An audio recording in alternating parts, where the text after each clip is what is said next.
لو عايز تركب شفاط قوي في الحمام أو المطبخ عندك فشفاط السقف أقوى شفاط ممكن تركبه. بيكون أقوى بكتير جدا من الشفاط العادي اللي بيركب في شباك الحمام أو المطبخ. هقولك في الفيديو ده على طريقة أو خطوات تركيب شفاط السقف، سواء كنت بقى هتركبه في الحمام أو المطبخ، هي الخطوات أو الطريقة واحدة. مبدئيا علشان قوة شفط الشفاط تكون عالية لازم نركب له مروحة شفط أو موتور شفط، الصناعية بتسميه بطيخة، وده اللي هو قدامكم في الفيديو ده.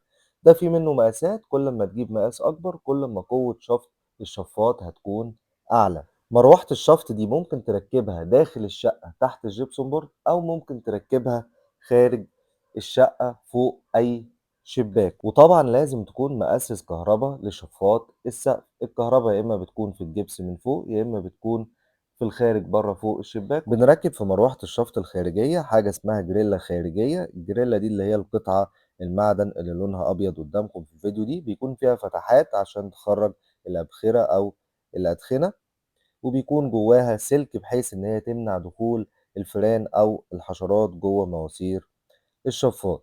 بعد ما بنركب الجريلا في مروحة الشفط بنبدأ نركب المواسير الصاج في مروحة الشفط برضو، وبنلزق أي حاجة نركبها باللزق الحراري اللي هو لونه فضي قدامكم في الفيديو ده، وبنأكد عليه برضو أو بنحطه في لزق سلوتيب، بحيث إن احنا نكون ضامنين إن كل قطعة هنركبها تكون ثابتة كويس وما يكونش فيه أي فراغ يسمح بتسريب الأبخرة أو الأدخنة من خلال الفراغات دي. بعد كده بنركب مروحة الشفط دي في الخارج وبنبدأ نوصل فيها المواسير بتاعتنا على حسب بقى المكان اللي احنا عايزين فيه الشفاط.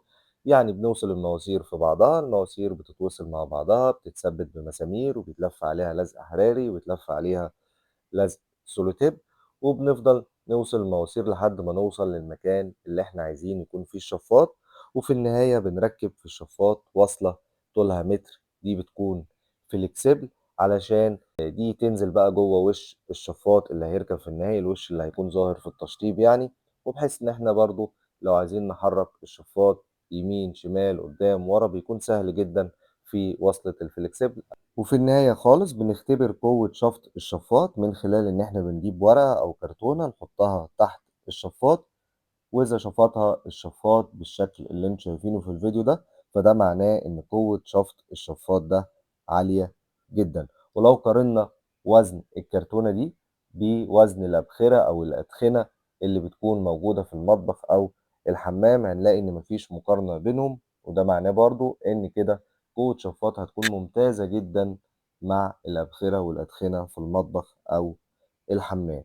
فإذا كنت عايز شفاط قوي ركب شفاط السقف، أفضل بكتير من شفاط